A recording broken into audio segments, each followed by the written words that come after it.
Oh, hi. Didn't see you there. Yeah. Just looking at the latest things are getting sketchy art book, the metal cover of the Kitties version. But anyway, that's not what we're doing tonight. What we're doing tonight is a coaster night. So tonight, and we've got four fantastic artists with us. So, and we kind of have a short list, so we may make this a short evening and just kind of hang out and say our early goodbyes. So tonight we've got with us Mike Rooth. Hey guys, how's it going, Mike?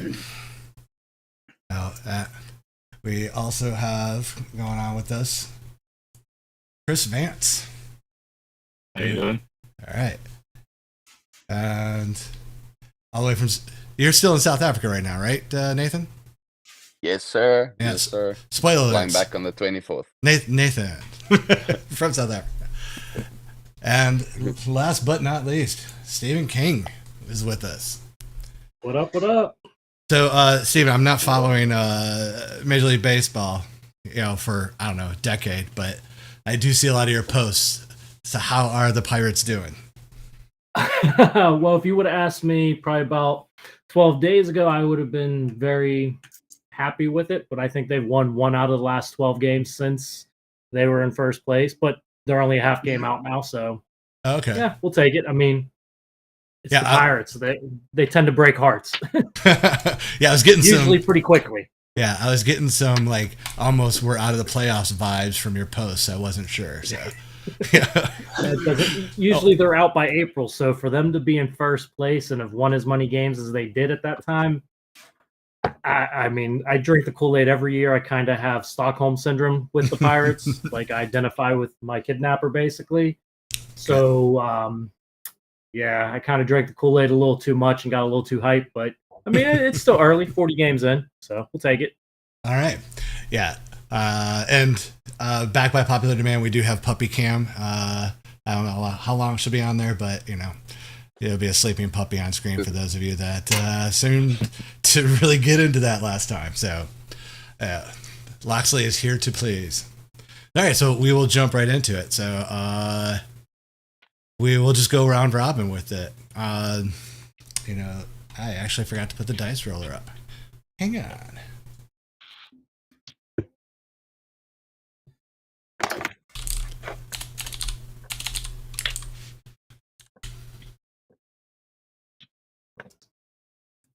All right, so we'll start with Mike.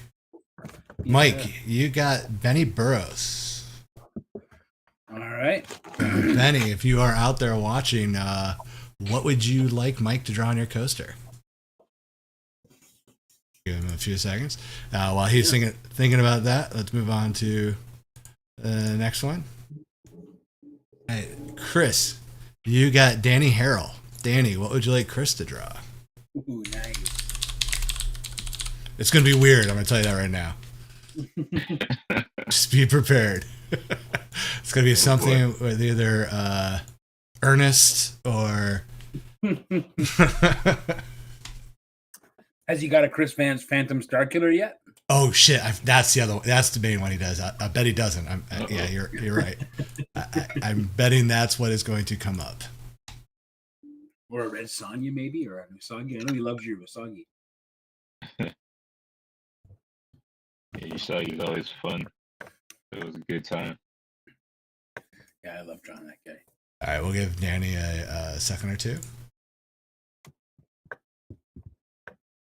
All right. Nathan, you are going to have... Yes, sir.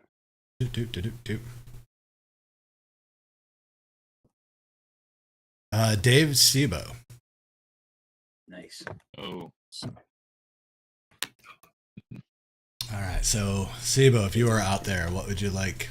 Oh, okay, so Danny's coming. So either Phantom Star Killer or Nick Saban as the devil. So that would just be Nick Saban. Great. All right, let me see. Let me do I think I'll do Phantom Star Killer. I haven't drawn him yet. Nice. He's so much fun. He's every bad guy action figure rolled into one. He so is, yeah. But when you guys first introduced me to him, I couldn't stop laughing. Like, this is crazy. Right? It's so good though. Yeah. Okay, Steven, you got Michael Pena, so we know that's going to be a Hulk. So. Uh-oh. I did a Hulk for him last time. Wonder Oh, which one did he's you? gonna want Okay, this time. okay. Well, Yeah. no. If you did one for him last time, let's move on. We'll give him to somebody else when they get. Oh, he could do a different version of the Hulk. Yeah, I mean, there's like Red, 30 different ones, isn't there? Oh, okay, sure. Yeah, Okay. yeah. I thought you were whatever. saying that, yeah, because you did And it. he was like, no, fuck off.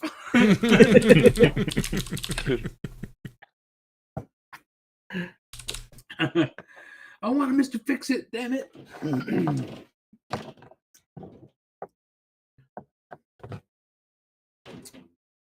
Immortal Hulk from Casey Williams. Yeah. Yeah, Immortal's not a bad one, but I got a soft spot for Fix It. It was just Oh, I love it. such a sweet design. The storyline was really cool.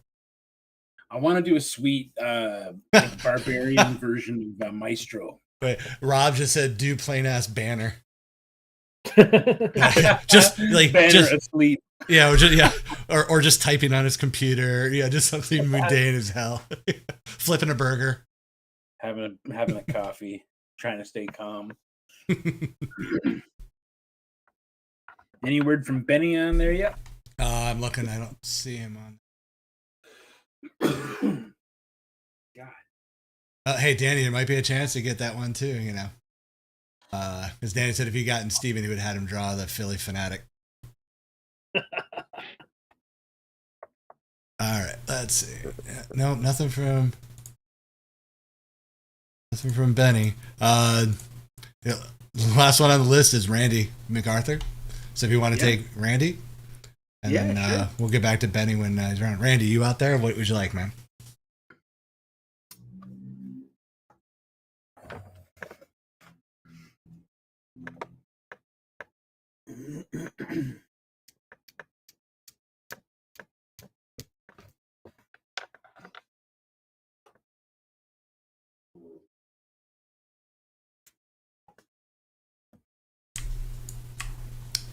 Let's see.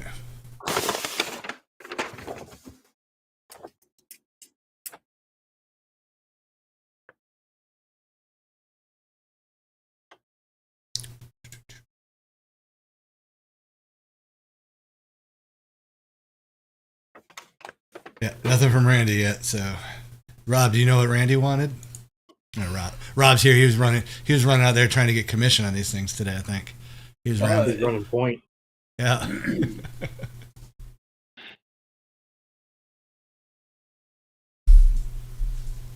So, yeah, that's true. Randy would probably want something lantern. I'm assuming Guy Gardner lantern, or is he open to all lanterns? Like, Quite possibly. Oh, I've done other stuff for him so has he? far. Yeah.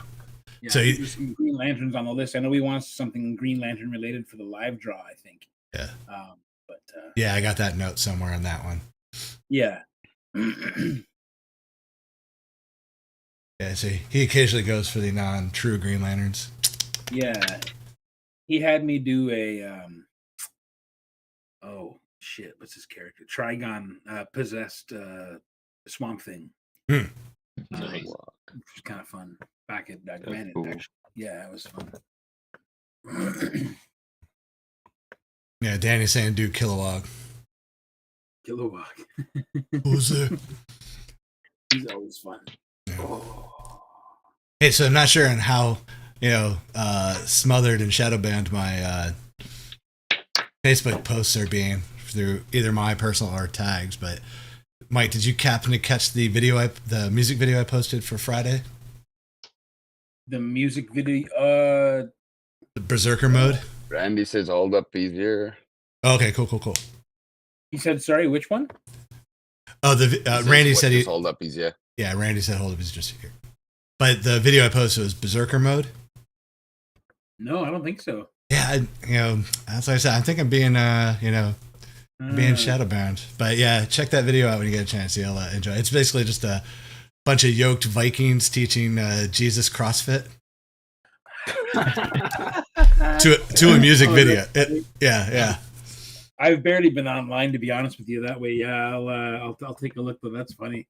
I've noticed a couple of my posts got removed. I know Carol wanted to show her son the video of the Usagi sketch cover I did last week or the week before last, and it's gone. It's been completely removed. So it's strange. I'm wondering if all those auctions. I don't get notified when people bid, so I actually have to watch my own auctions live right at the end and constantly refresh because I get no notifications at all. It's very strange. So yeah.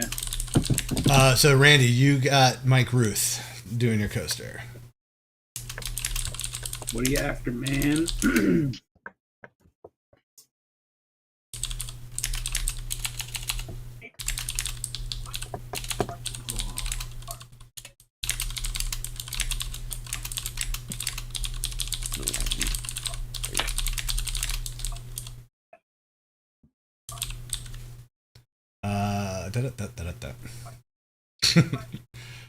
And he went full Trump, all caps, but he did spell everything correct, so not quite all Trump. But give me my goddamn Iron Lantern.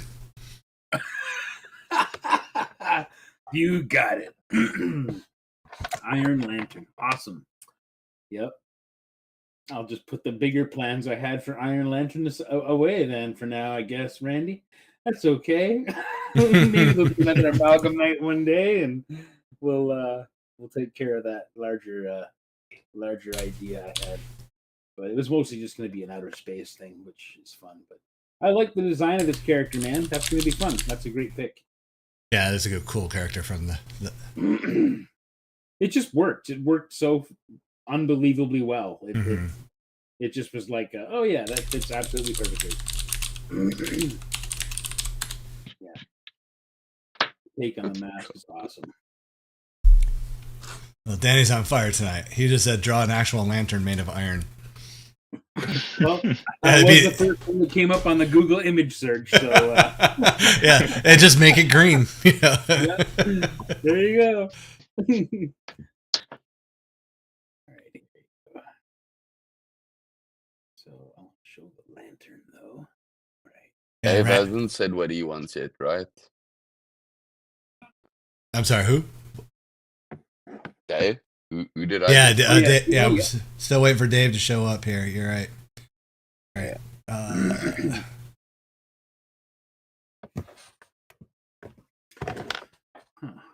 Well, while you're waiting, if you want to do a coaster for me, I will take Kurt Russell from either the Hateful Eight or Bone Tomahawk. Oh, nice. It's the same character. So yeah, pretty much. It's just the beard's a little more tight and kept in Hateful Eight. In Bone Tomahawk, it's just a wild ass beard. But yeah, as crazy as Bone Tomahawk is, it's one of those ones I can watch anytime. I have issues watching that, man. Ooh, yeah. When it gets to the cave, I gotta tell you. Oh man, it gets tough. It gets like there's some stuff in that movie that is just over the top. I have just to over the top. I have to prepare myself for that one. I'm like, okay, this is gonna happen. But it's just handled so like it's just so fucking believable. It just works so well. You're like, God damn. Yeah. And I don't want to think about how the guy who made that look so real knew how to make that look so real. Mm-hmm. Where do you get reference for a thing like that, man? Yeah. And who is the actor from Lost? His last name's Fox. Shit, yeah. What's his name? Where he was doing Matthew Fox. Is it Matthew Fox? Is that it? Yeah. Okay. I think so. Yeah, where he was basically doing Kilmer Light, Diet Kilmer. Yeah. He was Diet Doc Holliday. He was pretty good at it. I mean, it just was. Yeah. Oh yeah. Yeah, but man, that movie is grim. Yeah, even right now I'm thinking about it, I'm like, man, I gotta take some deep breaths just to get me past the memory of it. Because honestly, that caught me off guard. I knew nothing about the movie. I was just like, a Kurt Russell movie and a Western. I'm in. Honestly, that's exactly it. That's exactly it. I thought it was a Western. I was like, I love Westerns. Cool. Well, yeah, for the first 35 minutes, it is. Yeah. Yeah. And then after that, it just becomes straight body horror. I looked at Erica. I remember we were both just sitting on the edge, like Erica had basically curled up like an old dry leaf at that point, watching this thing from cringing as soon as they got into the cave. And I was just like, "This is a horror movie." Like, I don't think I realized this is a horror movie. You know, like the only other time I ever got caught off guard like that was that one, and then the audition. But to the credit of the audition, they marketed it purposely to be like the Japanese Sleepless in Seattle. Yeah, they didn't tell you. They didn't tell you by the back half of that movie it was going to be fucking, misery dialed up to 11. Yeah, that movie's insane. Oh, it's it's funny. My wife likes that movie, and she doesn't really like horror, but she likes that movie. Man, I mean, it's a good movie. It's just it's a lot. Be prepared for it. It's a lot. Yeah, it definitely is a lot.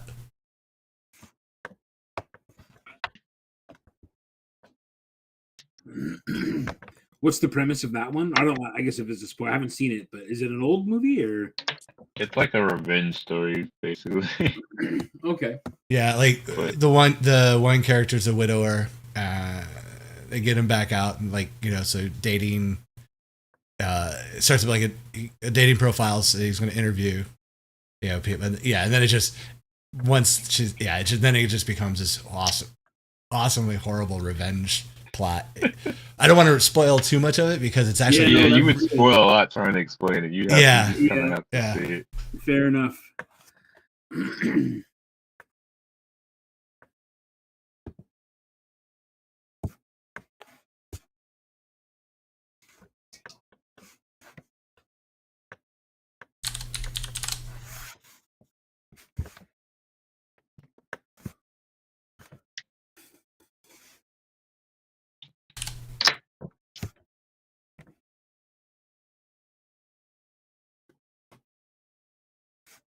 Sorry, I had to fix something there.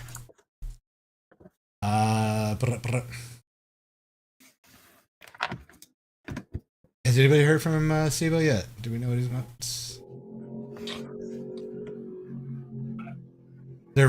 Rob said they're remaking Old Boy again. God, what? Yeah, fucking Hollywood, man. They ruined it last time. I know. It's like what are they doing? They're so dead inside that they can't do anything creative. What the hell? Why remake good movies that are already good? It seems like there's no time between remakes these days too. Like I feel like we're inches away from another like Lord of the Rings remake or something like that. Oh no, that's already happening. Yeah, that's happening already. Yeah. Which that's fine. But... Is it? I'll push back a little bit on that one. Yeah, I mean, it was kind of done, I guess. Yeah, I mean, it was told very well. I don't think we needed it. Yeah, just do a re-release if you want the money again.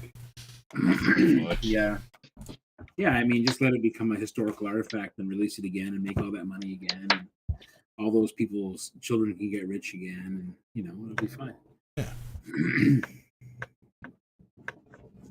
Hey, Mike, can you push your coaster a little to the left if possible?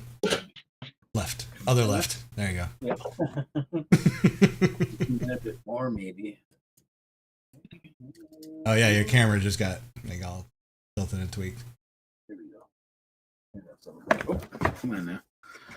Got a little tape stopper on the back here. Oh, you know what? Actually, put it right where you were. I shifted your frame last time you were on, so I can fix it. Something like that, okay? Yep, you're good. All right. You were drifting last time, so I had to shift, and I forgot to put it back. There's the Harley. Much better than that other thing we heard earlier. Yeah. Oh, there's some real terrible ones that come. The ones that I think are the worst are the guys who've modified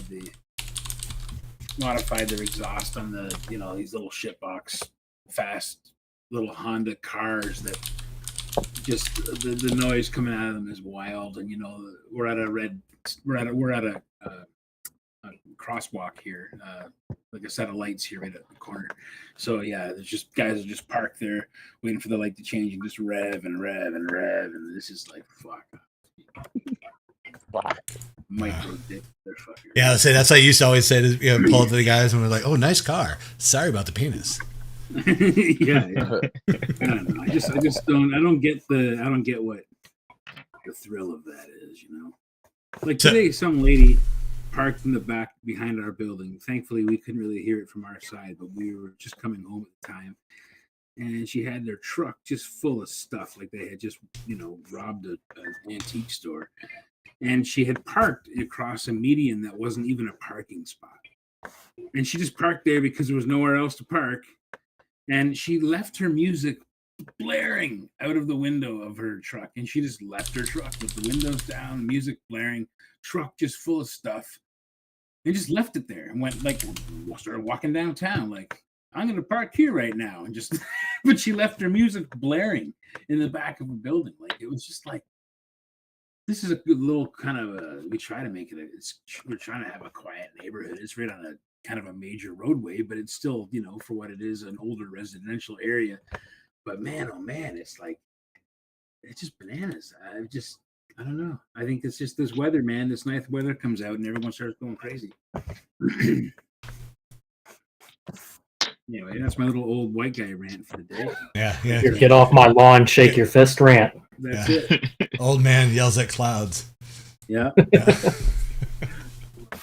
No. So Sibo has chimed in. The comments are really delayed right now for again, Facebook hates us for whatever reason right now, but he would like an Optimus Prime. Ooh, cool. Awesome. He should have asked for a Pork Choptimus Prime. Yes. Yes. That's true.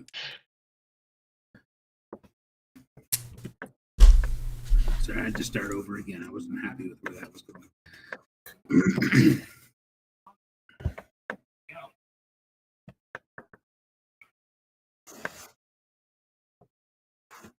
Oh, Randy, you and me might have to throw hands, man.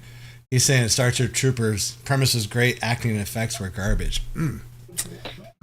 You're saying Neil Patrick Harris did not deliver the gold that he always delivers? You have a problem with Clancy Brown? If we knighted actors in this country, he would be knighted? Like fucking Luther? Clancy Brown can do no wrong, man. Yeah. Randy's in trouble whether it's animated stuff or they should actually cast him as the Marvel character, the champion of the universe. That'd be fucking awesome. Just give him a giant CGI blue monster alien suit with the huge red, Andre the Giant hair from the 70s, and blue skin, like 8 foot tall, Street Fighter Titan, basically. But make it Clancy Brown. Like that face carries with it. Yeah, just make it Clancy Brown. 1,000 victories in battle. You know what I mean? Like, it's so awesome. So Randy's saying it could have been better. I mean, you're going after my boy Casper Van Diem too? Man, we are going to have to... Hey, I like that movie for what it was whenever it first came out, man. I do too. But I thought it was wonderful. It was just odd that somehow Casper was the lead when you had fucking Neil Patrick Harris, Clancy Brown. There's some Michael Ironside in it. I mean, you had some great actors in it, and then somehow you got Casper Van Diem as the lead. I'm like, whoa, how did that happen? Contreras has done a terrific job, as you mentioned, Joe, so far this year, of keeping opponent hitters in the ballpark.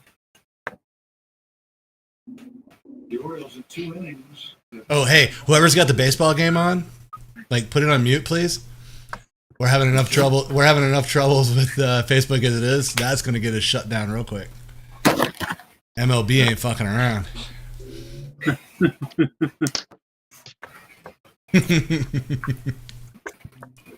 Pitchers will tell you they can live with solo shots. But that was a great draft, by the way, for the fans. Get that man a contract. You guys are hearing that, right? It's not just me. Yeah. Right? Yeah. Okay. Game or something. Yeah. Yeah, that's coming from Steve. I should have guessed. I heard baseball. Before that ball was gone. Hey, Steve, can you hear us, man? I'll leave it play. All right, I'm gonna have to mute him for a moment. I don't need Major League Baseball heat coming at me. I'll take FIFA on, but I ain't taking on MLB.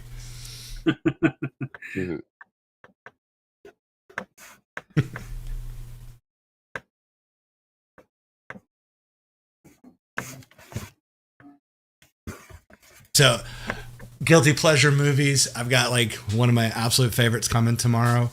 I am so excited. I've been waiting for months for this to be released. The cocaine nightmare known as Popeye. Oh, nice. Yeah. The Robin Williams Popeye. Yes. Oh, yeah. There's only one. That's the one. Oh, that's beautiful. Yeah. God, I haven't seen that in a million years, man. Oh yeah, and it's such a cocaine fever dream the way they had to make that movie. Oh man, yeah. The backstory on that is insane. So, and I've been waiting. They finally re-released it, because it had to be remastered, because the fans were demanding it, I guess. But me and the other guy. So, yeah, I will be so excited to watch that tomorrow.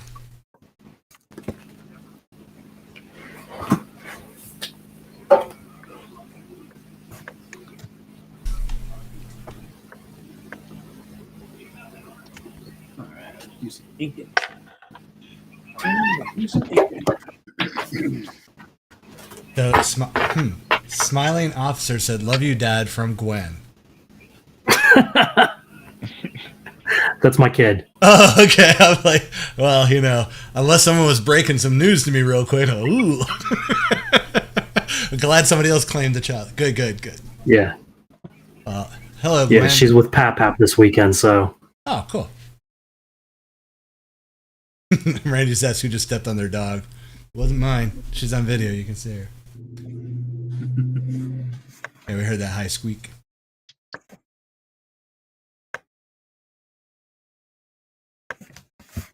Hey, there. Sibo's texts are finally coming through. All right.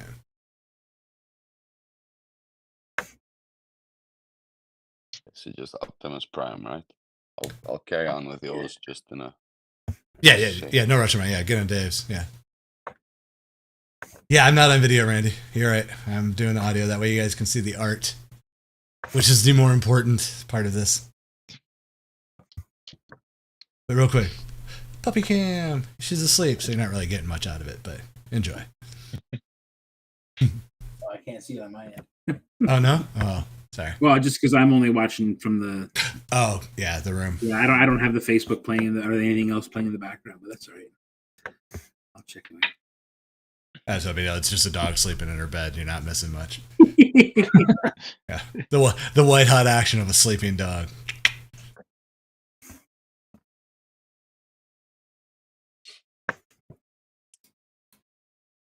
Hey, Thomas, what's happening, buddy? Thomas the sculptor? Yes. Man, I'm telling you, that guy... Or as I like to call him, Thomas, our friend, who happens to be a sculptor. Slash sculptor, yes. Yeah. That guy's ripping my mind apart. He showed me something. I'm sitting on the news the last couple of days. I don't know what to do with it. I will have to share it with you guys soon. I haven't even shared it with Matt yet. Matt Nixon, who wrote Dodge. But oh man, there's some stuff that is coming that is going to rip your heads apart that I was not expecting. And Thomas has got something special going on, man. I haven't even, it's felt like Christmas all week long. It's been one of those kind of weird weeks. It's been a miserable week. And then that happened, and I was just like, oh, this is going to be good. So, yeah, what do you guys see? You guys all see what Thomas can do, but this blew my head apart. I can't wait to share it with you guys. Oh, I understand. When he did the gill on the toilet for me, yeah, that was... I almost wept when I saw that. Yeah, there's something, right? There's something about it. I showed it to Erica, and I was just like, I can't believe this. Like, yeah, the guy's got some skills. Really, really, truly impressed by what I've seen. I can't wait. Can't wait. So Nathan, are you doing Michael Bay Optimus Prime or proper Optimus Prime? Which one would you like? Oh, Actually. really gonna leave it up to Dave? All right, fine. Hey, It's see, gonna be a zombie Yeah. Optimus Yeah, it'd be a Prime, if anything. Somehow, Optimus yeah, Prime. zombie. Yeah, Yep. Zombie Optimus that's Prime. what he would not say no to that. I'm sure he would not Nope, say no. not at all. So it'd just All be it'd just be a rusted out Optimus Prime, right? Instead of The like rest of going- them. yeah. Okay. Caitlin Smith came in with proper. Yes, definitely proper. Yeah. There's not enough room for explosions on the coaster. So, Smiling Officer on YouTube said you guys are amazing. So, thank you, Smiling Officer. Thank you. Thank you. Keep on smiling. All right. You got some markers. You can still do a lens flare though. That's no that's Abrams. That's Abrams. Oh yeah. Yeah, that's right. Yeah, I mean, if it's Michael Bay, it's got to be explosions, and then there would be like a MacGuffin somewhere in the background that throws the plot into chaos. So, fit all that on the coaster, quick. Yeah, the coaster. It's sort of hard to get that nauseating transformation effect in the coaster as well. Mhm. You Just just have know what's to- going on. You're just waiting for the Just have to finished hear product. You have to do like lenticular coasters, you know. Yeah, it would be a coaster that has to have a camera swoop up spin on it at all times. Jesus Christ. Just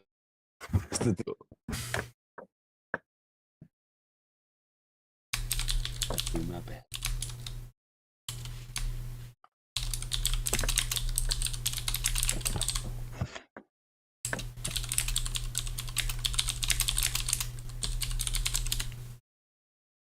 I just got a sneak peek, Mike. Fuck, Yeah? fuck you. When he showed me the other day, he was like, I almost don't want to show Stefan because but yeah. Oh dude, I know. Like I don't know how much he's shown you, but like he showed me the first thing and I was like, holy crap. And then he was like, I also did this. Oh yeah, I'm working on this too. And I'm like, what? Yeah. That's mental. insane. Yeah. Totally What? mental, man. Yeah. Well, no, I don't mind because it's like seeing Carl's art now. I'm going, hey, why didn't you draw that well on the pound? Damn it! You know? Yeah. How dare you get better in 10 years? You know. I know. That's the thing. It's so interesting to look back and watch that happen. You know, like I look at stuff that I did, 10 years ago, and I think, man, like there's something awesome about this, but there's so much wrong with it. But there's also something so pure about it. You know what I mean? It's like it's kind of hard to put your finger on, but I got to get some water for this thing. I got to get some eggs on this. Yep, Steve's just stabbing away. That's from Randy. That's it. Mm-hmm.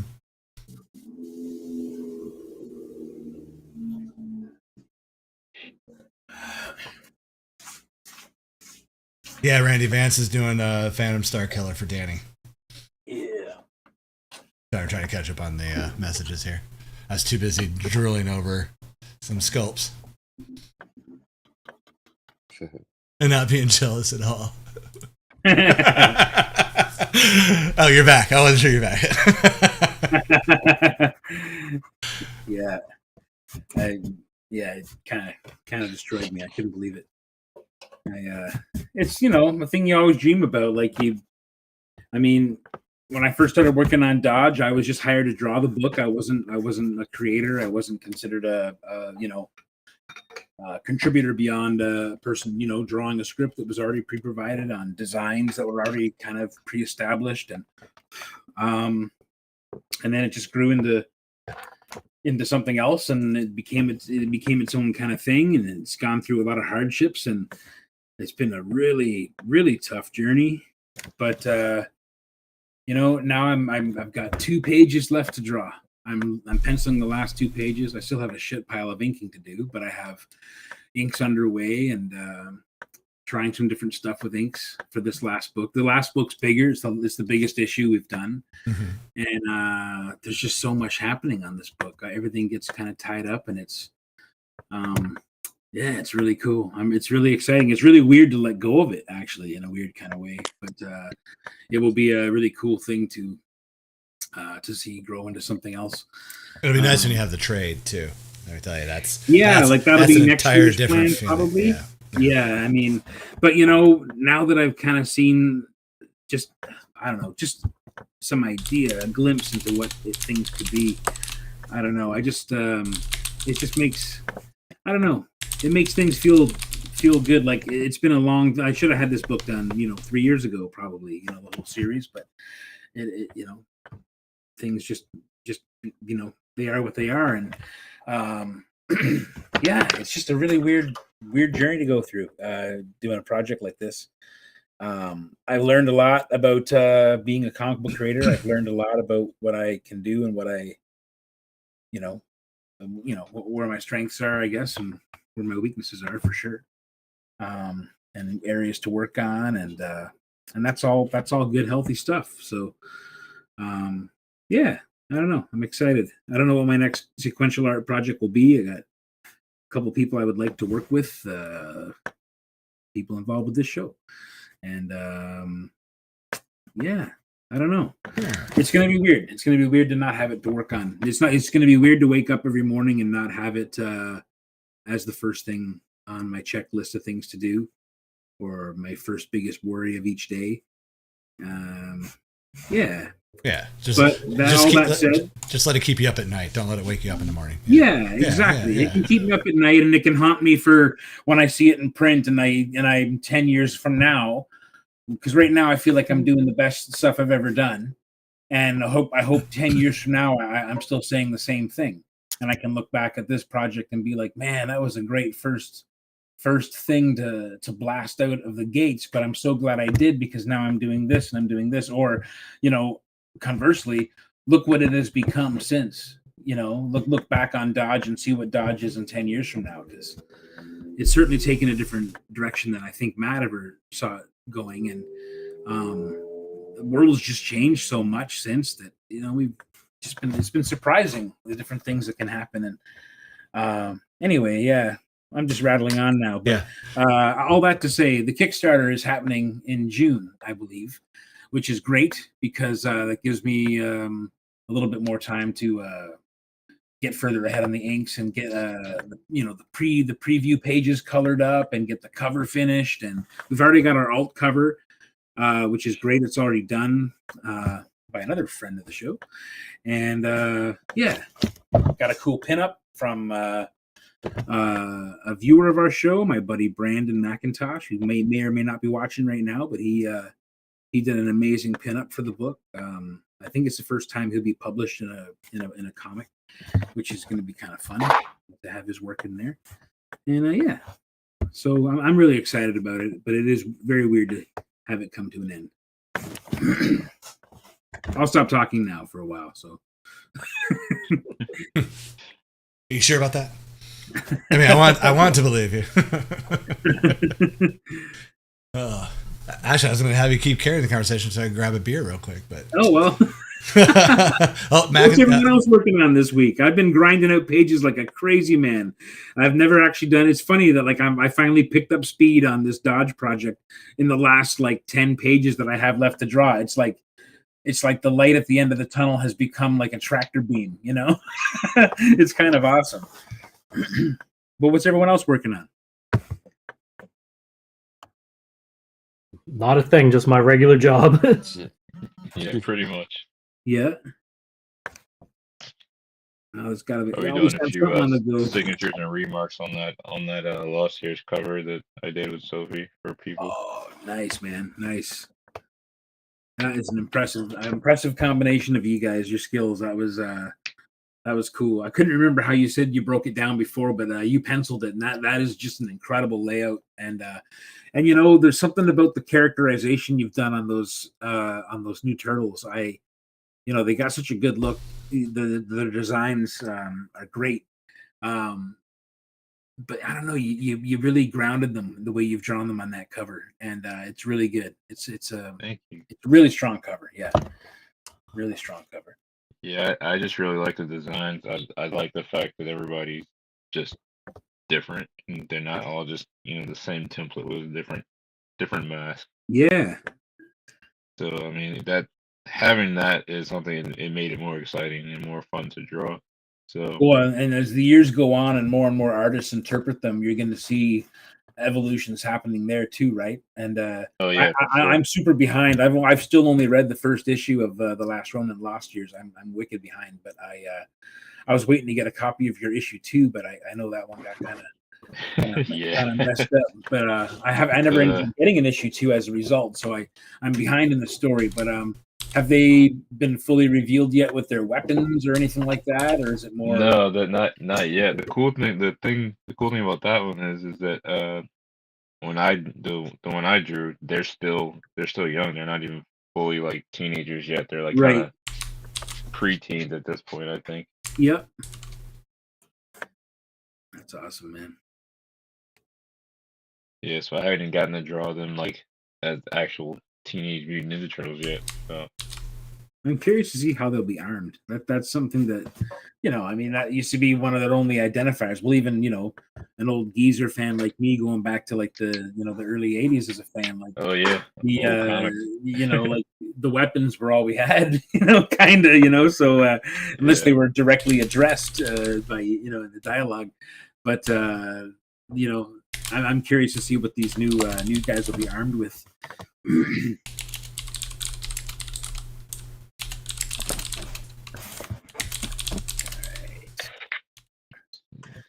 I know we haven't got anyone beating down our doors to do coasters all night yet, so I may take my time and do nicer ones. Unless there's people who are waiting. If there's people waiting, I'll pick up the pace. No, we're good. I'm just chilling. I'll do Randy a real nice one here. So I always try to. You're gonna waste it on Randy?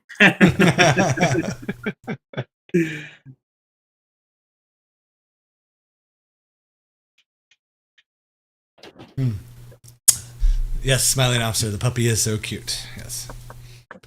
Thank you. It's my Loxley. Oh, Loxley. Oh, Chris, Rob's asking. Not asking. He made a statement. Dragonfly is finally starting to come out. Yeah. We actually have copies of the book.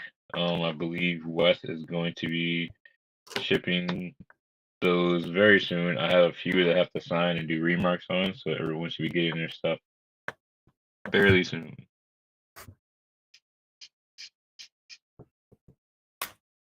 Do you have any more of those the Lost Years 3 remark options available? Oh yeah, definitely. Yeah. I got some.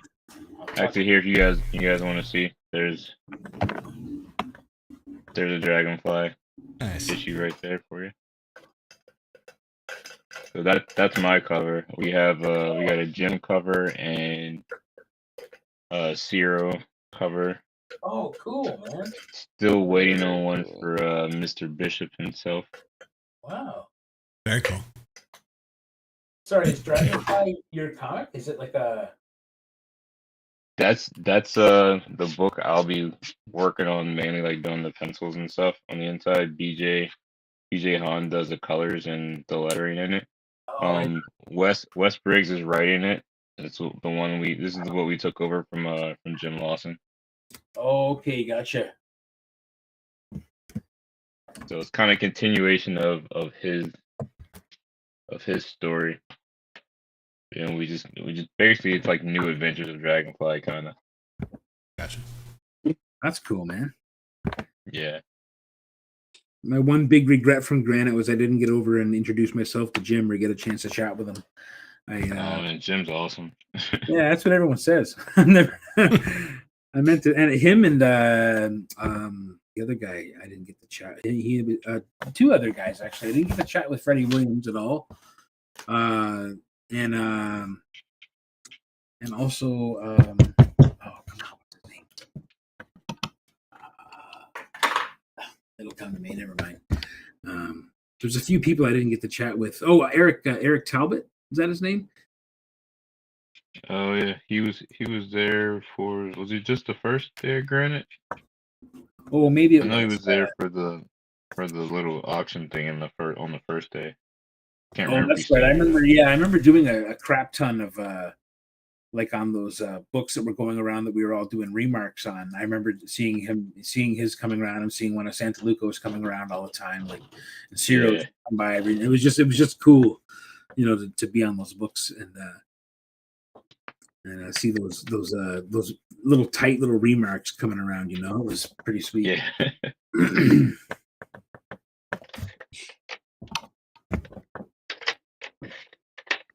Something nice about the jam piece vibe, you know.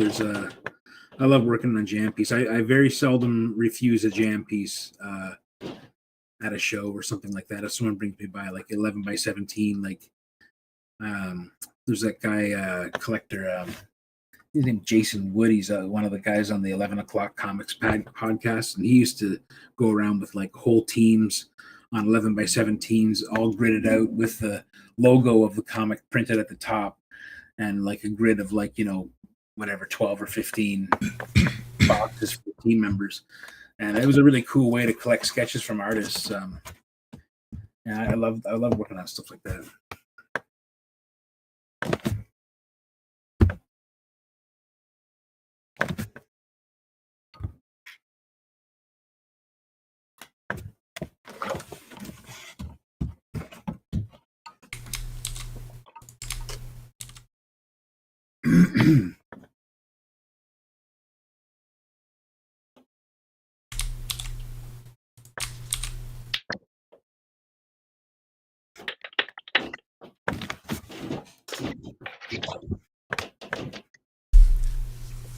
So Nathan, when are you coming back stateside? We're flying back on the 24th. So we were talking before the show started about, I guess 2 weeks ago we talked about doing a session of tattoos on a show. Yes. Yeah. So yeah, we're gonna We'll, definitely. yeah. So we might make that another summer special while we take our break. And we come on, we're gonna do the covers, but we may also do like if we get it, we got to work out some logistics on it. But that would be awesome, man. Yeah. Be awesome. We could get a tags viewer to get a tattoo from. Well, if there's any tag viewers from Colorado Springs or in the closer areas, give me a call. Get it done. That would be cool.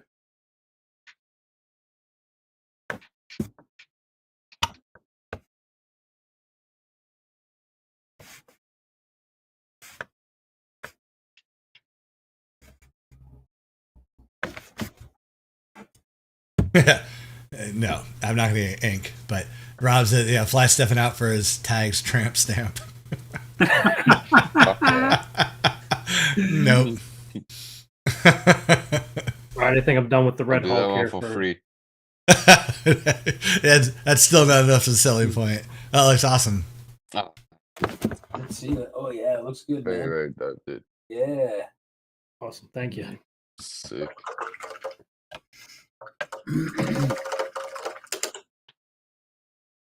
All right. Get my green on.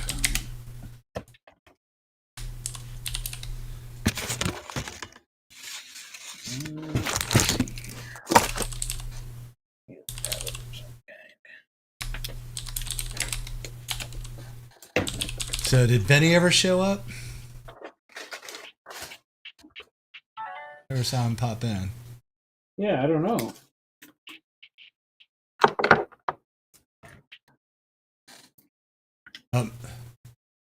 Mactash said awesome job on the Hulk. What's that? Oh, I was just your buddy Mactash said awesome job on the Hulk to Steve. So.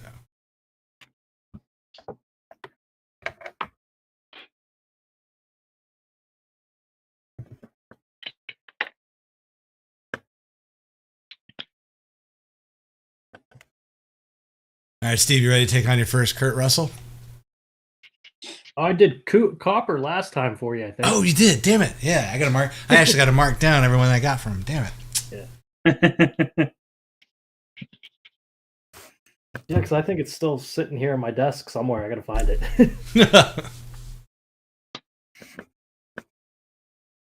All right. Rob's going to check to see if Benny's around.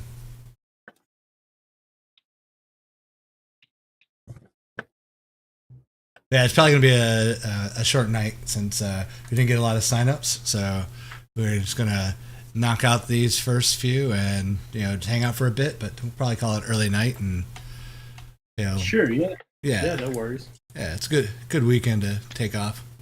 Mother's Day tomorrow for all those people that are mothers or have mothers. Sure. Yeah. Yep. They're going to see their moms. Get yourself well rested. I think I'm going to see my mom tomorrow. I hope. Say what? I hope I'm going to get out to see her tomorrow. I'll see how it goes.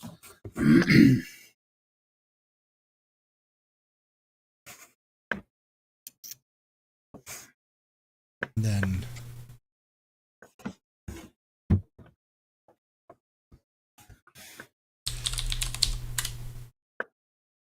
and then next week is the last episode.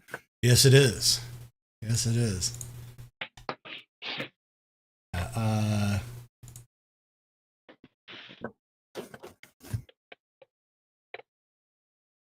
Rob just realized that next week is Motor City Comic Con weekend. Oh, yeah, that's right. I wish I was going to that show, man. That's what I've always wanted to do.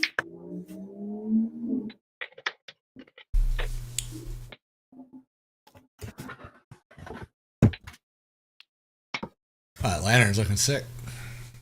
Thanks, man.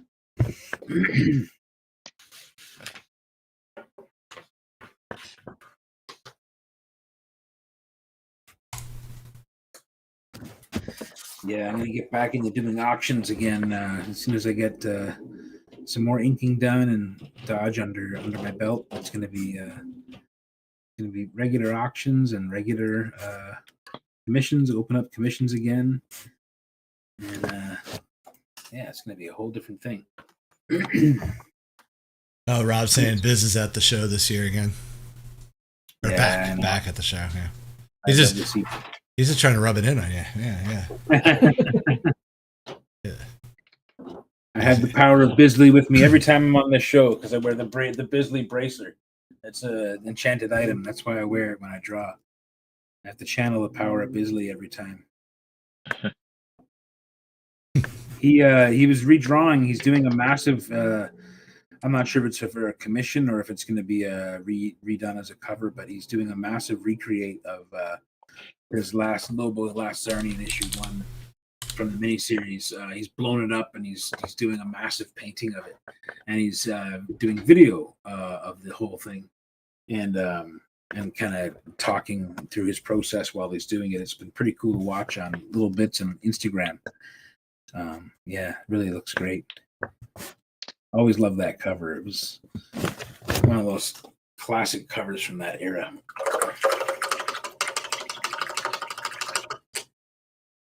Somewhere out there was an amazing denim jacket that had that recreated by a friend of mine who was an oil painter, and he recreated that Bisley cover perfectly on the back of a denim jacket. And it went through a few different owners in our little old crew in those days in the late 90s, and I ended up with it.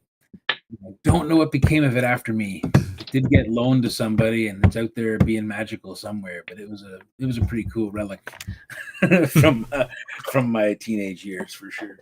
Honestly, I thought you were about to break out into an American Tail song the way you're going to it. Get all Fievel up on it. Yeah.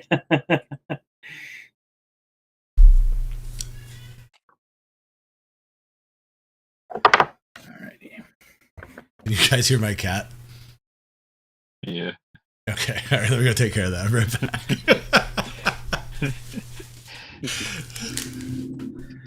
I was going to ask if you guys can hear my cat. He's here about 5 feet away from me snoring. It's hilarious. Cat just came in here and dropped a douche in the litter box. It's horrible. Yeah.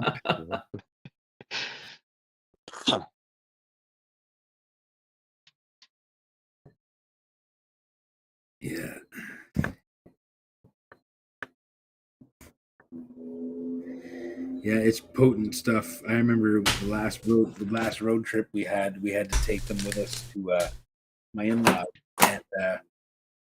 and we have a setup. We have a really big cat carrier that's like a huge soft-sided thing that basically fills the entire back seat of our car, which to be fair is a Toyota Yaris, so it's not a giant car, but it it's a good place for the cats.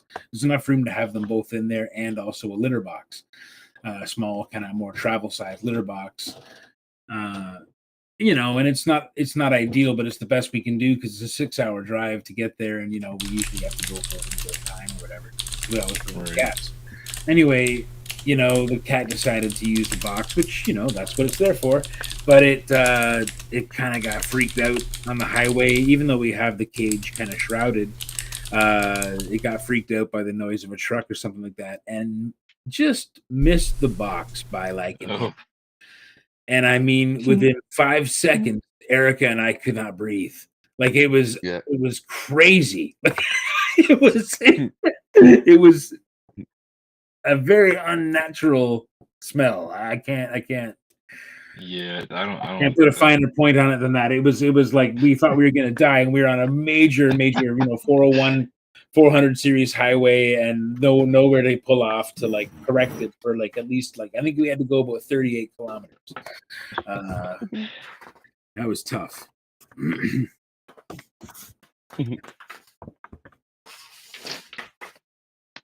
Yeah, cats, man. Yeah.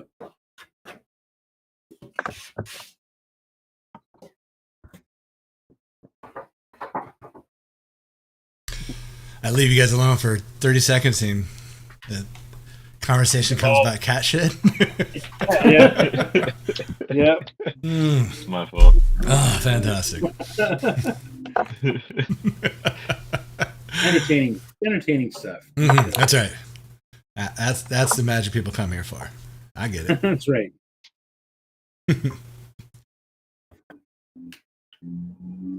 But yes, it's anybody who's ever owned a cat will know that there's always at least one incident where they will just fucking bomb the house or in this case the car. Yeah. Shit. It's wild. I had Tucker, the one that you just heard crying bloody murder. He was an outside cat that I found in Tampa that I brought home. And when he first got here, he was a straight up killer. Before he got old. Yeah. Yeah, you could always tell when he caught something because his next push was whoa. Yeah. Yeah, wild.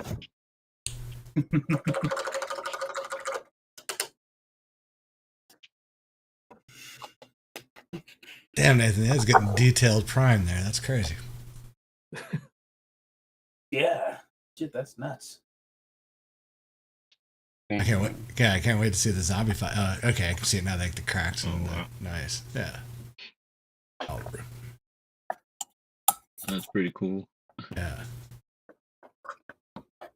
Steve's moved on to baseball. What do we got going on here? I'm working on. Where's my colors?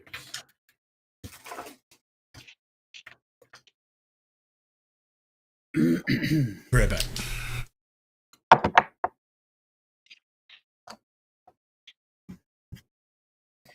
Any of you guys get into that The Legend of Vox Machina show? I haven't finished it, but I definitely want to go back to it because it's a fun animated series. Man, it is like we're about I think about 6 episodes deep into I guess it's the second season or the third, whatever the most recent season was, and holy shit, man, that show is fucking awesome. It's like there's moments that it just actually knocks me on my ass how beautiful they handle some of the scenery and the thing that really gets me about that show is the character design. Like all the characters just look amazing and the monsters are all really really original and clever. And I don't normally go for this in an animated show when they blend traditional with a more CGI kind of stuff. Like I know it used to bother me when that would happen. It always felt cheap when they used to do it, like in the kind of early 2000s. But this show manages to do that. They kind of have the dragons and the sphinxes and all the big ancient magical creatures handled with CGI, but it actually blends in pretty well despite not having that outline around it that the other characters have. It really is something else. I'm coming in late. What show are you talking about? It's the same character designer that was on some of the Justice League stuff, some of the DC animated stuff. Oh yeah, that doesn't surprise me. Yeah, that's good stuff. Oh, we were talking about the Legend of Vox Machina. Oh yeah, I haven't watched that yet, but I've seen it. Yeah. Oh fuck, dude, it's good. It's quite good. It really feels like D&D, and the humor is great. Like the characters are a great mix. And, a few of the writers are the writers from Borderlands, the game. Yeah, that's what I thought. Oh, nice. Okay. Yeah, so that would explain the humor for sure. The voice cast is great too. There's a few familiar voices on there, and a few new people that I've never heard of, but really good stuff. Yeah. So Benny did just drop in. Oh, nice. Yeah, he's having trouble logging in, but he asked he would love a Green Hornet. Green Hornet. So that's what I shall do next after this, I guess, eh? Okay. Sounds good. If that's all right. I've already got my green paint out, so I think I'm just about done with this. I'm done with this Star Killer. Nice. Yeah. I'm probably gonna bounce though, because I think the wife needs help with the little one. She's been here with them all day while I was at work. So. Yeah. No, that sounds good, man. I appreciate you stopping in, and we'll get you hooked up with Danny. Yeah. Awesome, man. But, I'll see you guys next time. Yeah, See you soon, man. Take care, the man. rest of your nights.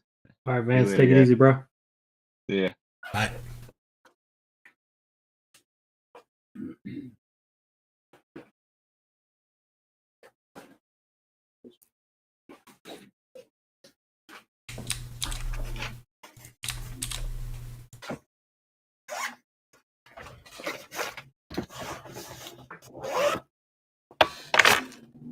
So, and I'm probably like the last person to, realize this, but I've been going down the X-Files rabbit hole that because I never watched it before until now. Yeah. But Wow. yeah, That's cool. did you know? I'm sure again I shouldn't say did you know, but I just discovered that X-Files is in the same universe as Homicide, Law and Order, SVU. Technically the Muppet or the Sesame Street, Arrested Development, and The Wire. Really? Yeah, because How does that happen? Richard Belzer's character, Detective John Munch, is in all of those shows as that character. Because I just watched the season 5 episode where they did the origin story of the lone gunman. Okay. And he shows up in that as Detective John Muntz. And he was in all those other shows, including Sesame Street. He actually has a puppet made after that character. So, which technically, and he was also in Family Guy. But, Fox and Scully were in The Simpsons already. That one's a little harder to explain, but it's all there. Wow. Yeah. I was like, okay. He is like, beyond Kevin Bacon at that point because it's a character, not just an actor. So they actively had to try to put all that character in all those different shows.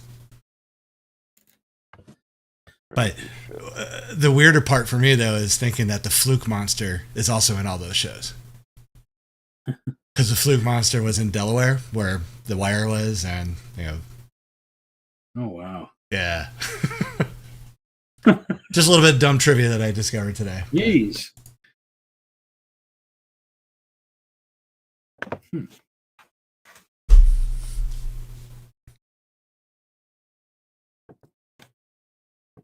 I'm not sure I know the character exactly. Oh, it's Richard Belzer. I mean, it's just Richard Belzer with a trench coat and sunglasses.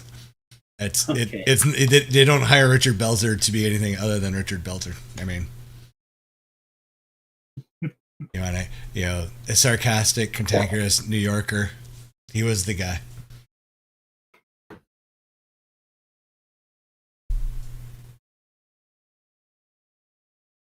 Oh, of course. Okay, yeah. Sorry. Oh, you recognize him now? Yeah. The name didn't trigger his face right away. Okay. All right. Yeah. And I totally get. Yeah. No, you're absolutely right. Yeah, for sure. Yeah, he was a go-to in the 90s.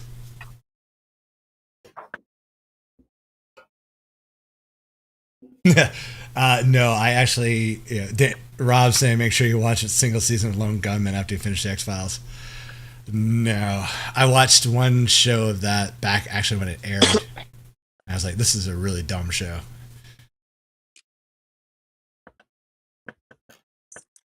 So, Steve, what are you drawing? Is it a Padre? No, it's Andrew McCutcheon from the Pirates. I know it's a joke, but that's cool. I know. I figured. Okay. I was hoping to get you a little more riled up, but okay, it's all right. But no, I mean, if anybody followed baseball, like Andrew McCutcheon came back to the Pirates after being gone for a couple years when he got traded. He was always like a fan favorite. He was like the face of the franchise when they started to win a couple years back, and he came back this year in an off-season deal. So, and cool. They PNC Park recognized him, the faithful, pretty raucously when he first made his first appearance. So this is like kind of the redrawn whenever he tipped his hat to the fans whenever he came up the bat. Very cool. Are you doing it as a commission piece or just for fun? Just for fun. Just something to not be bored. Very good.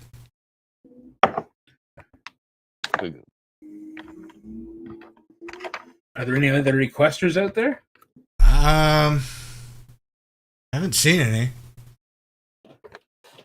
I think Steven got your Hulk done before I got my Iron Man. Would you rather do I don't know, Benny, because Randy was a replacement for Benny. So did Benny? No, you got green out. Go ahead and do it, Mike. Are you sure? Yeah. Yeah. Okay. No, I'm not worried about it. Okay. I just don't want to jump the line or anything like that. No, I wasn't sure. I wasn't sure how we should play that with Benny having been drawn first, but it wasn't there at the time. No, if Benny wants something from me, he lives right about an hour and a half away from me. He can come see me. Oh yeah, that's much better than the 16-hour drive to my house. All right, Green Hornet. That's what he said, right? Green Hornet? Yeah. Yes. Yep. Mm-hmm. I've had to draw him before. I remember I did a really nice drawing of the Green Hornet once, but it was on a fucking Green Hornet Dynamite blank. Yes, I do remember that. A nightmare. It was just a total friggin' nightmare. Oh, terrible. Yeah. So you can do the Seth Rogen version? I'm not sure. I kind of like that. I like that Alex Ross, those Alex Ross covers with that cool mask that he had, like the face mask, the one that kind of covers the. Or should I go classic? Does Benny want classic, or does he want like the old show, or does he want the more modern take? I didn't even think about that, but I guess they're actually quite different. I will wait for him to reply back. Green Hornet. Yeah, because like in the old show, he doesn't have like it's just kind of like a domino mask, domino mask. But then in the more recent, like in Green Hornet Year One, he's got, I don't know how it'll show up on camera, but he's got like a face mask with like a Green Hornet stamp kind of on the face. Either way, pretty cool. Oh yeah, I forgot about that design. Yeah. Yeah, there's some lovely Alex Ross covers with that. Yeah, that mask looks very impractical. Although I'm just looking at the movie edition now, and that mask was in the old show as well. I don't think it was used as frequently. I'm just looking at it here. I don't know how it'll show up on screen, but probably a crazy glare. But yeah, it's a shiny ass little face mask thing. All right. Well, he's got a head and a hat anyway. We know that.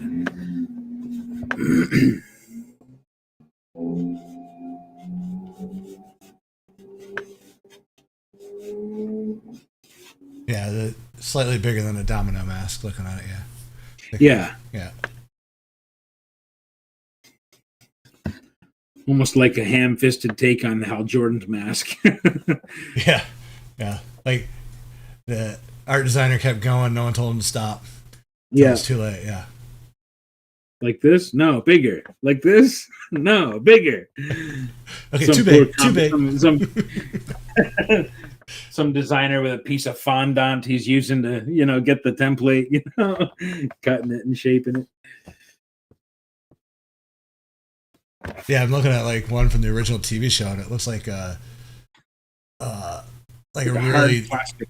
Yeah, like a douchey pair of Oakleys that they cut eye holes. I mean, it's just like yeah. See some jag off on a boat down in South Florida wearing.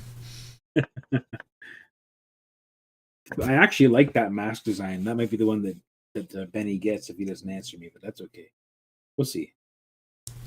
Got to get the hat design first anyway. Jeffrey, who I would butcher his last name if I try to say it, says the Optimus is fire. Yeah, man, it's great. Thank you very much. Zelsky, I'm guessing. I'm hoping I get it right. If I got it wrong, send your hate mail to Mike Rooth at... No.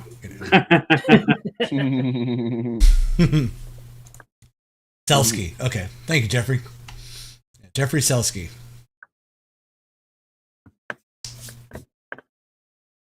Oh, man. Yeah, you're rusting it out nicely. That is awesome.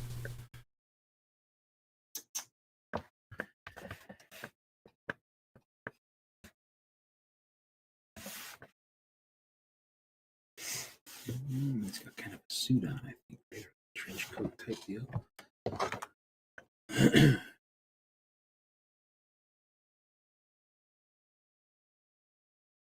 I remember I got to see the Green Hornet movie for free, the Seth Rogen one. Mm-hmm. And you still wanted your money back? It was one of those things where, like, I had just started working for the comic book store, and my buddy who worked there said, "Hey, I got free passes to go see movies. I'll bring my whole family. We'll all go. We bring Erica. It'll be like the 5 of us or whatever. We'll go." Okay, cool. Let's go watch Green Hornet. And I remember I didn't know Erica was bursting with a need to complain about the film, but she also didn't want to be rude because, we were there on their free ticket, right? Mm-hmm, mm-hmm. But she was dying inside every second that went by that she couldn't scream. It was like torture, I think, for her. But I didn't hate all of it. There were parts of it that were fun. A lot of it looked good, like looked pretty sharp. But I didn't have anything to compare it to be honest. I didn't really know. I didn't remember the old show very well, and yeah. Anyway. I mean, the old show's not great. But I mean, it's it tried. It tried. The movie felt like they were gonna try, and then they decided halfway through not to, but they weren't gonna reshoot anything. So it just went to really bizarre like mood change about a third of the way into the movie. Are we trying here, guys? What are we doing? Well, I'm not sure if we're trying, but I think we're trying to try. I don't know. Yeah. There's a reason it wasn't a sequel. That's all I'm saying. Yeah, I suppose, yeah.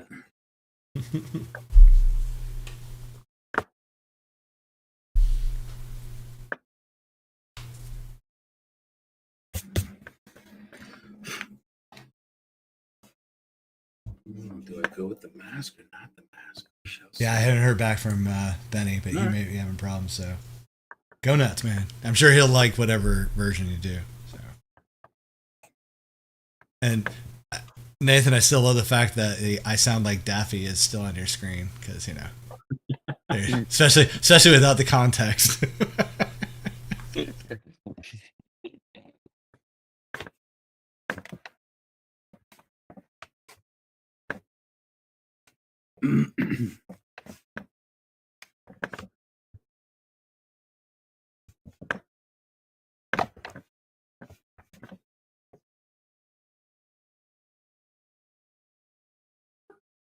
So you gonna take any time off, Mike, between Dodge and start opening up for commissions, or are you just gonna jump right into? No, I still got a little ways to go with the like the only commissions I might do honestly this summer would be either things that I've been like long overdue, and I have a couple of those like but I have I might do a couple of pre-orders for like the Montreal Comic Con and the I don't know if I'm going to have time to do any pre-orders for Niagara Falls on the first weekend of June. Probably have time to do one or two lined up for Montreal. And then I'm doing a little small kind of turtles, not really turtle centric, but they have mostly people who've done covers for turtles and stuff like that at this little show in Thorold, Ontario in August, which is not too far from Niagara Falls. And just a little outdoor kind of show, I think, in the summertime kind of show. So I'm going to be at that one. Might do a couple little commissions for that, but I really just want to get Dodge all inked up. We'll have a Kickstarter to do and then fulfill afterwards. There'll be some art rewards to fulfill. That'll be my summer probably, or a big chunk of my summer. And then after that, I'm hoping by about midsummer I'll be able to jump into doing regular commissions, or at least getting blasting through my current list and kind of putting things in order, because some of them have been on the list for a long time. It's just the nature of things. Sometimes it's hard to get to. Yeah, afterwards we should sit down and talk and figure out when would be good times to do the summer specials, for the anytime, honestly. Well, I want to make sure we're not going to conflict with any plans you have. I mean, oh yeah, sure. Yeah, I got a couple of shows, but even if it ended up being a middle of the week kind of thing, if that was doable one week for everybody, or if it didn't, if it wasn't a Saturday, but yeah, I'm sure there's a Saturday night in there somewhere we could do it. If not, I mean, hell, honestly, if we can't get everybody on at one night, we could do it at different nights. Just highlight the one cover. Yep. And during the off season, I know Casey talked about it last weekend, but just remind everybody, we are going to be doing an ongoing stream, kind of tutorial based, kind of live production. She and I sat down this week and discussed how we were going to do it, and what we decided to do is do a comic, like from soup to nuts. So doing one of the ideas I pitched, and so we're gonna do that. And so she's gonna show everything from character designs taken from the the text I give her for the characters, and she's gonna flesh them out.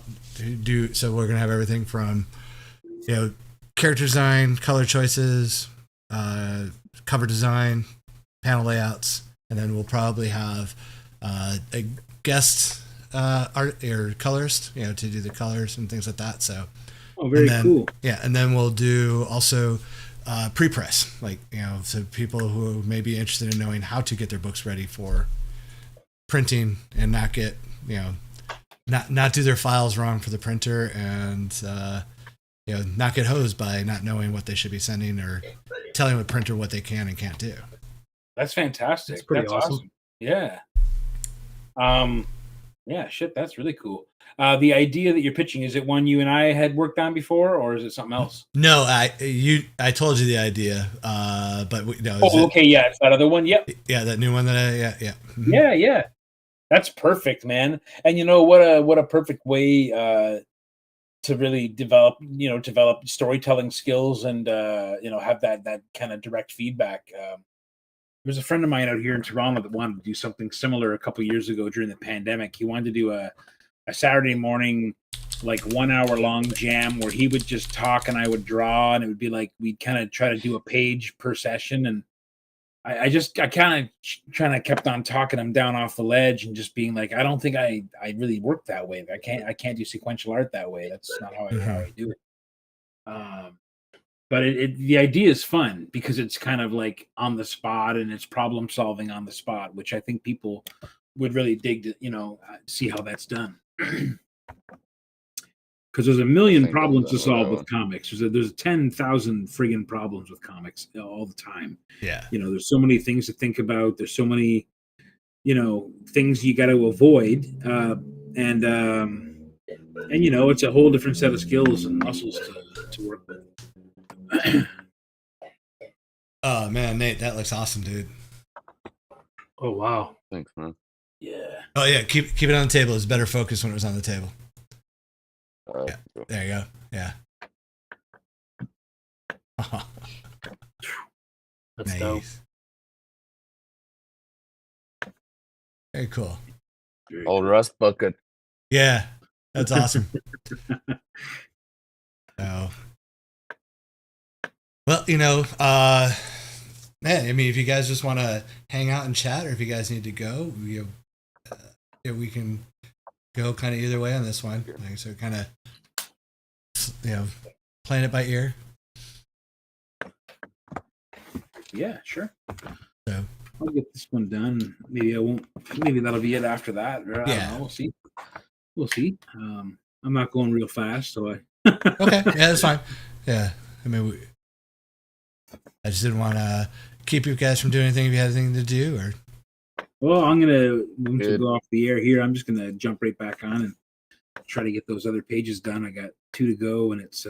I know I'm gonna lose tomorrow to traveling to see my mother, which is obviously worth it for sure. But it's like when you're so close to the finish line, I feel like I'm having a hot dog. I'm just stopped to have a hot dog, and the finish line's in sight. But I'm not worried, But it's been like a 5-year finish line, so like it's kind of like the timing is weird. So I might pull an all-nighter and bang out those pages. We'll see. Don't go too far. I think I'm gonna head off. I'm gonna go watch my Pirates lose. Okay, real quick before you do though, before you do that, Jeffrey was asking about the Pirates player. He wasn't here when you were talking about it. Would you mind explaining it to him again? Because it's Andrew McCutcheon. He was on the Pirates. He was drafted by the Pirates in 2005. He was the one who helped get them to the playoffs 3 years straight when they actually finally went over 500 for the first time in 20 years. They traded him, and he bounced around a couple teams, and then he came back on a 1-year deal this year. And it's like real nostalgic, and like not just nostalgic because he's actually playing good, but to have him back in the Pirate jersey, an opening day down at PNC Park, when he came up to bat, they gave him like a 10-minute standing ovation. So I was just trying to recapture and redraw that moment, because I'll be honest, as a Pirate fan, we've lost and seen so many people leave the team because our ownership kind of sucks. So it's kind of common to not be able to embrace the great players for as long as they can be. But he was actually the one person I was pretty upset when they actually traded him, because I never thought they would. My youngest daughter, she was one who was commenting on some of the action earlier, she actually asked me the one day, like right after they traded him, when we were going to get ready to go to a Pirate game, I was like, I'm not this year. I'm done. So when they traded him, I was kind of done with him for a little bit. So having him back on the team kind of like was pretty emotional for me, because being a big fan of his. So that's cool. That's awesome. So that's very cool. All right, man. Well, thanks for hanging out with us, and go enjoy your game. Definitely. Thank you, guys. We'll see you guys all later. Appreciate it. Take care. Take it easy. So, dude. And then there were 2. That's right. And whoever lasts the longest wins the Ford pickup truck. Yeah. Rob, as far as packing and shipping goes, it's going well. I've got so I'm waiting on the coasters, which are being made now. So I should have those in my hands by later this week. So all the packages that don't get coasters are going out on Monday, and then hopefully everybody else's will go out by Friday, maybe next Saturday latest. So, but yeah, everything is bagged, board, packaged up, all the stickers and pins. So that's awesome, man. Yeah, man. Hang on a second. Let me go grab a book. 'Cause, man, I'm digging these.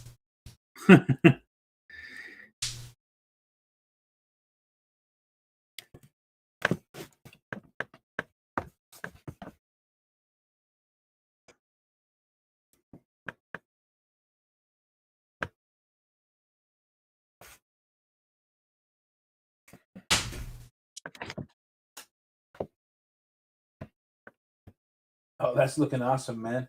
That's great. Yeah, oh, that looks great. Yeah, that's awesome. Man, you got that down quick. Good likeness too. Thank you, sir. So yeah, I will be interested to see what you guys think of the color covers this time, because they actually have them on the site as, you know, sketch covers now. Like, not just, I didn't have to tell them the particular type of, you know, paper I wanted, and that way they didn't, you know, screw it up with their printing process. Oh, very cool, man. Yeah, so these actually, I guess I should put myself on camera. Yeah, that'd be nice. So the cover ones, they feel a little slicker than the white, but they still have a rough, like, not quite a matte feel to them, but Nice. yeah, enough of a touch to where I think the inks will hopefully, Oh, that's dope. yeah, Oh, hopefully yeah. stick to them. So, but I'm not sure if I actually announced it on the Kickstarter or not, but because I'm a complete asshole and forgot that, you know, Thomas can actually make his images print level. So I had him put some of his designs in there. So we added 4 more pages to the book. Oh, very cool. So Super yeah, cool. so it's a 48 pager instead of a 44 pager. Oh, wicked, man. But the way they did the binding, I'm not sure if you're gonna be able to see it, but it's dope as fuck. It's still saddle stitched, but they did a press on it to give it a perfect. Oh, that's awesome. It So- looks like a perfect bound. Yeah, and it is flat as fuck. Though, like, there's no. Oh, that's so nice. Yeah, so it's gonna take. Super cool. Yeah, it's gonna take. You know, if anybody decides to do like full wraparounds and stuff, it's gonna be awesome. Oh, that's fucking awesome. Yeah, yeah. And then, oops, I'm fucking up this book. It'll go to Rob. It's okay.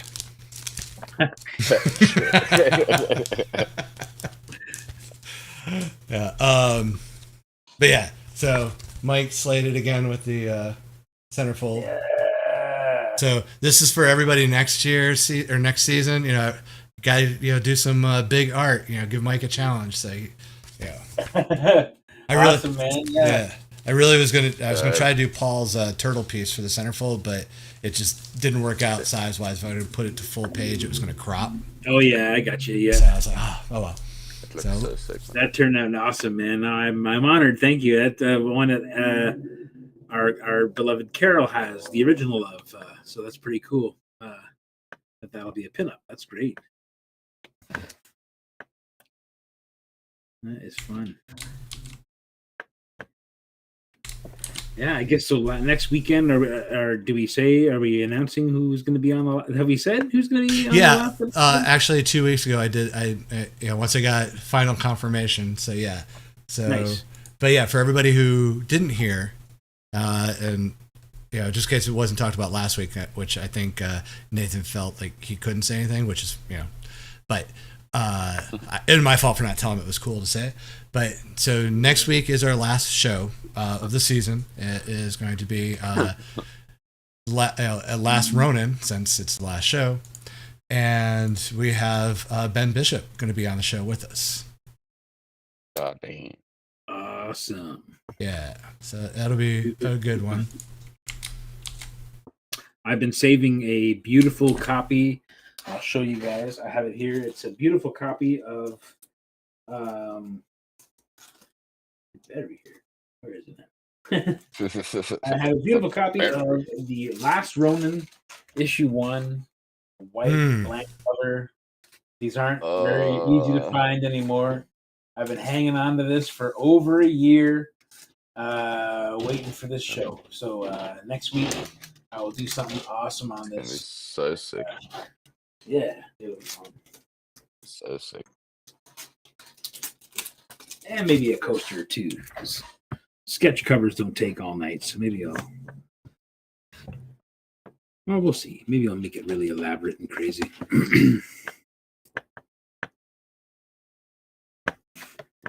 Oh, Rob's saying those are rare these days. The Last Ronin cover. Yeah. Yeah, I remember when they were around, they were like going for $200, just blanks that going were $200. Wow. I remember I did a sketch. We did a show one night, and I drew on one here, and I think it went for $215, which was a lot. But it was funny because just blank, it would sell for. They were selling for actually more than $200 on eBay. Just with nothing on it at all. So I actually maybe devalued it slightly by marring it, which is kind of funny.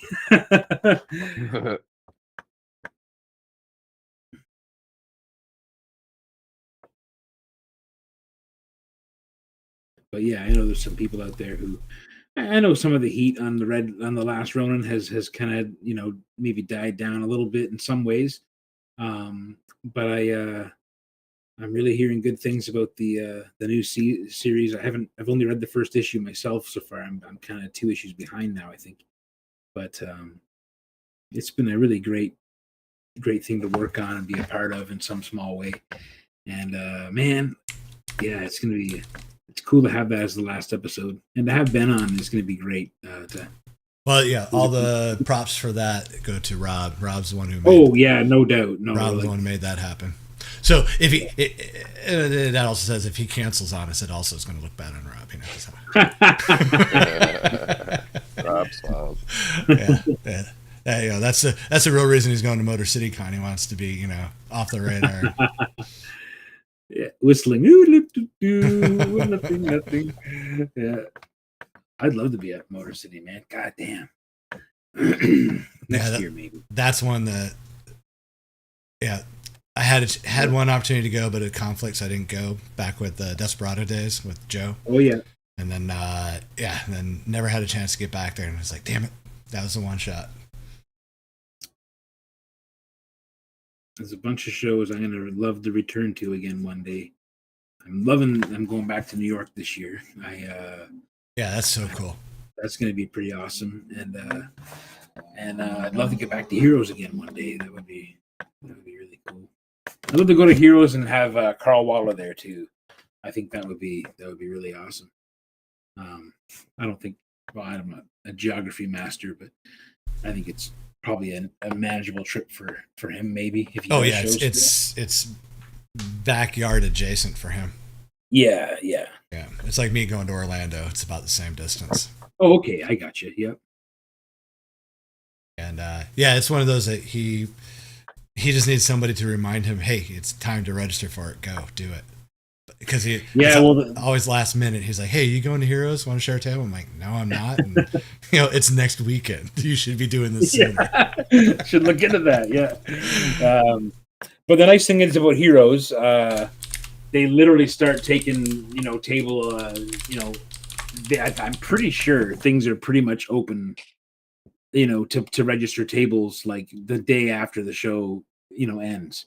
Mm-hmm. Like I think it's a case where you can kind of jump in pretty quick, and it's I think it's sort of lottery style in terms of where you get placed in a lot of cases, unless you have kind of specific requests, or maybe you've been there a few times and have a little bit of stroke there. But I think it's just a really awesome show, and I think there's no vetting process though. I think it's just a case of if you're a comic book artist and you make artwork, and I think they'll take your money and give you a table, and well, it's more the fact that it's still such a heavy art show. Oh man, so it's not that they don't vet; it's that they really want like wall to wall artists. Yeah. And it's the only thing that's kind of close to these pure comic shows that you see, where the only kind of vendors that are there are comic book vendors, mm-hmm. And artists and creators, and that's it. And there's something really nice about that. I'm looking at photos coming out of the Lake Como show in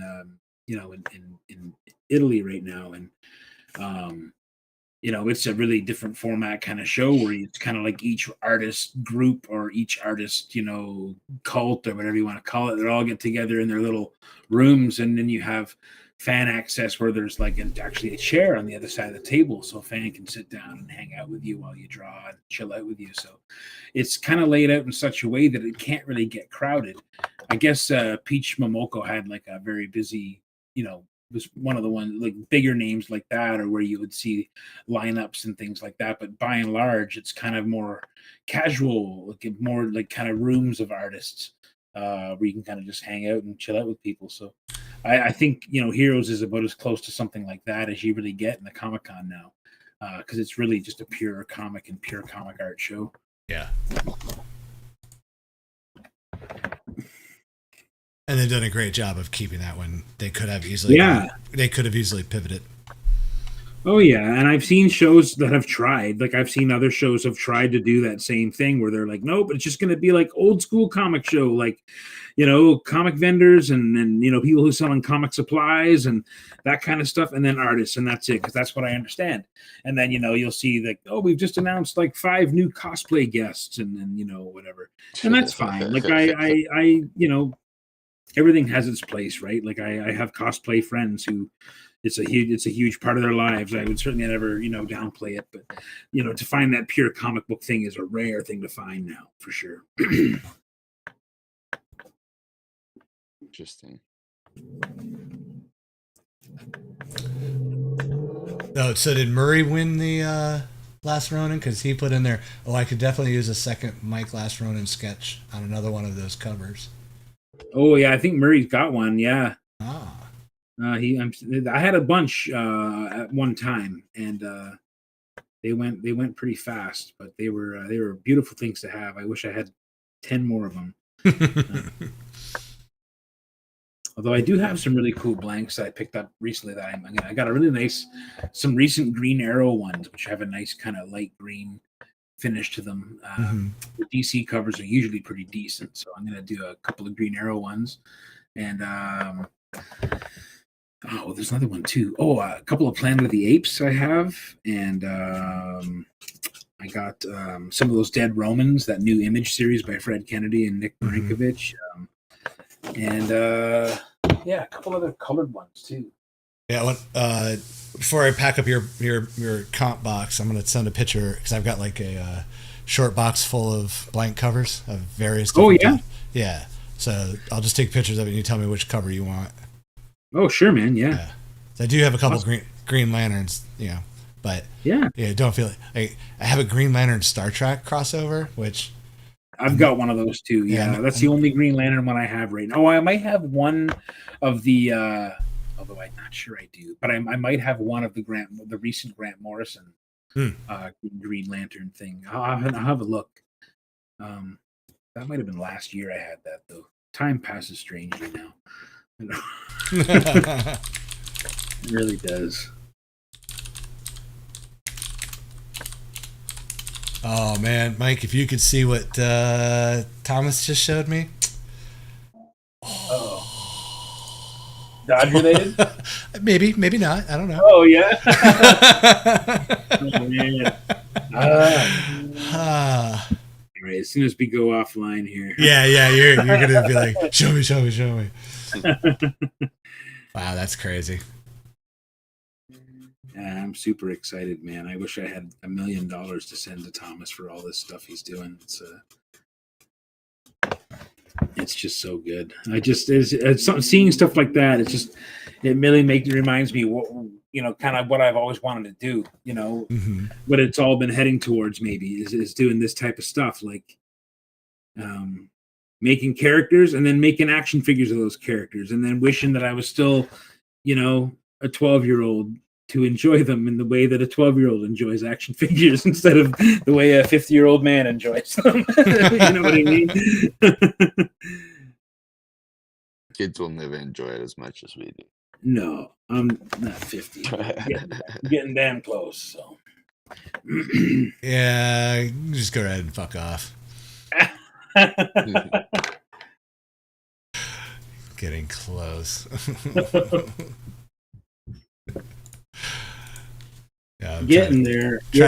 trying to feel bad for you, but well, I have the body of a 70-year-old, so that's yeah.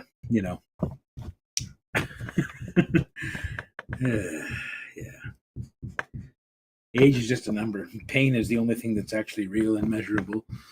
have you seen that the movie, or at least the trailer for Sisu? For what, sorry? Sisu. It's Finnish for like, grit, tough.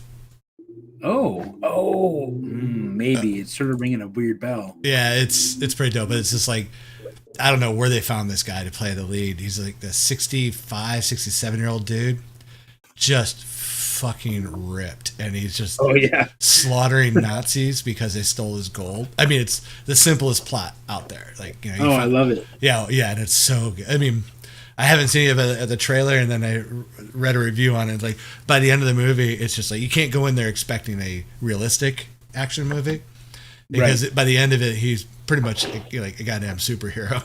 The stuff he's doing, like straight out Rambo level of action. But the fight scenes, awesome. He actually did the fight scenes. I'm like, man, this dude he's just a big monster of a guy. Holy shit! Yeah. Is it for like a Prime thing or No, it's in theaters right now. Oh, in theaters. Oh, cool. Yeah. So, but unfortunately, it's not playing anywhere local yet. But I'm hoping, with the buzz it's getting and all the great reviews, I'm hoping it'll show up locally. Yeah, I'm gonna jump on that one. That would be awesome. Yeah. Dang.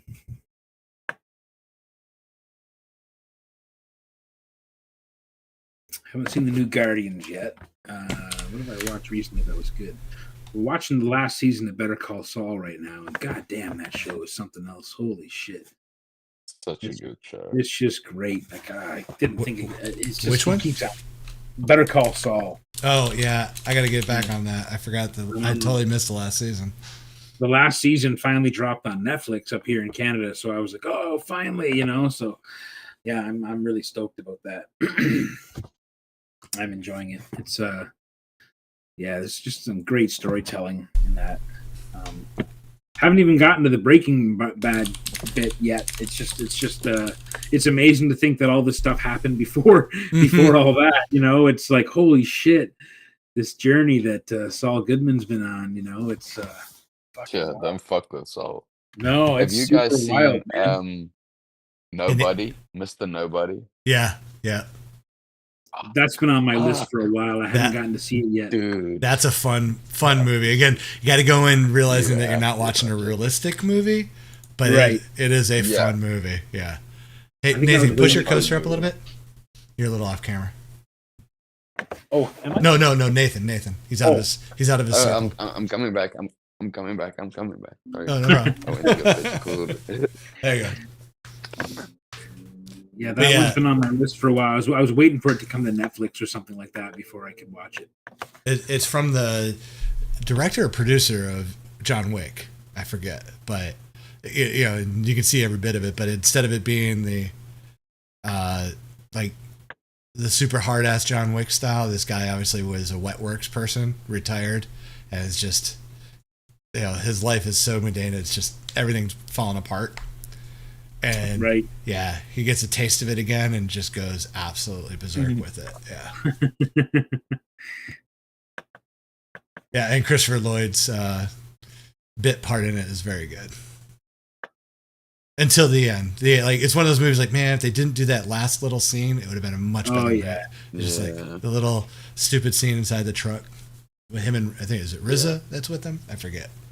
But yeah, his whole little squad is awesome when they just go completely berserk. I think it's RZA. Him, RZA, and Christopher Lloyd. Nice. Yeah, it's a lot of fun. And especially the part on the bus where he explains to the guys what he's going to do to them. Had that Arnold True Lies moment. Where yeah.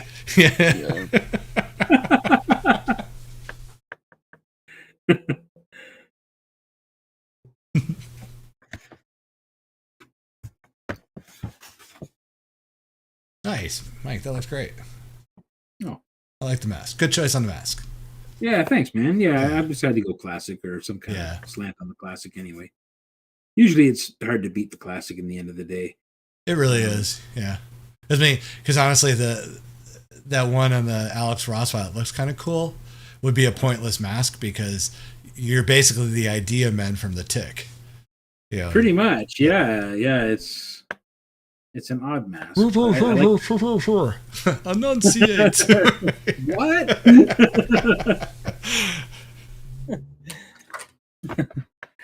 Yeah, character design, I'm telling you, it's a thing you really got to think through. And I discovered this the hard way drawing Dodge because there's a character that I draw frequently in the 4th issue.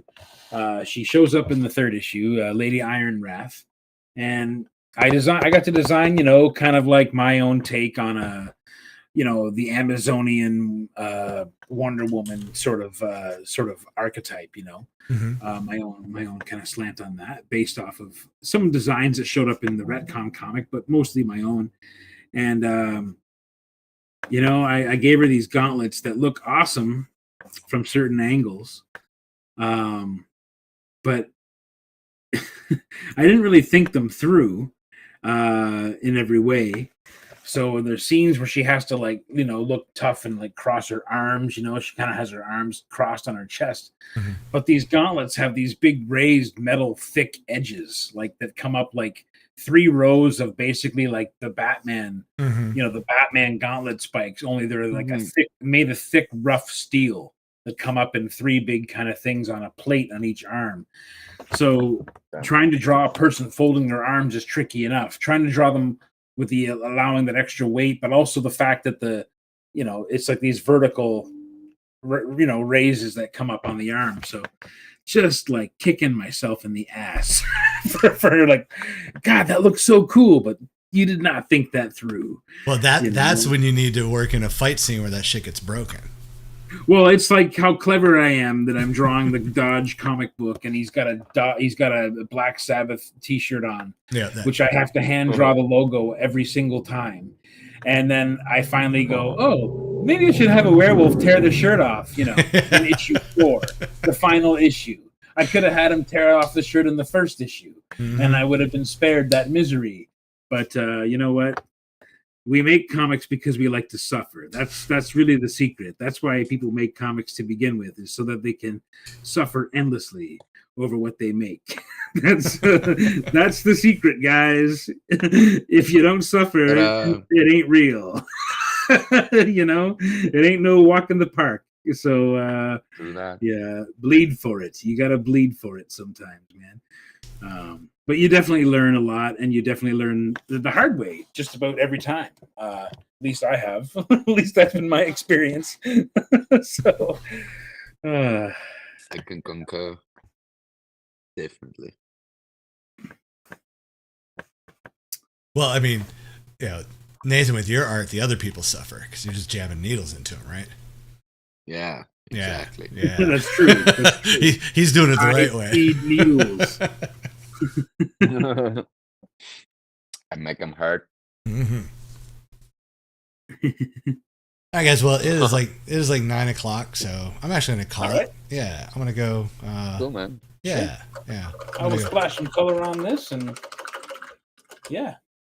so all good to go, man. Yeah. Well, thanks everybody for joining us tonight. Thanks for the people who got coasters, and we will be back next week for our last show of the season. So spread the word. Let's see if we can get some other people to join us. We're probably going to have a few people pop in and out during the live stream just to say hi, goodbyes type things. And we'll be doing Last Ronin with Ben Bishop, Mike Rooth, Carl Waller, and I accidentally shut down my spreadsheet. 1 second. Mike Rooth, Ben Bishop, Jason Flowers, Carl Waller, and Camilo. So it'll be very cool. Yeah, very cool. It'll be a full night. It'll be a lot of kick-ass art. So we'll see everybody next Saturday. Have a good night. Thanks, guys.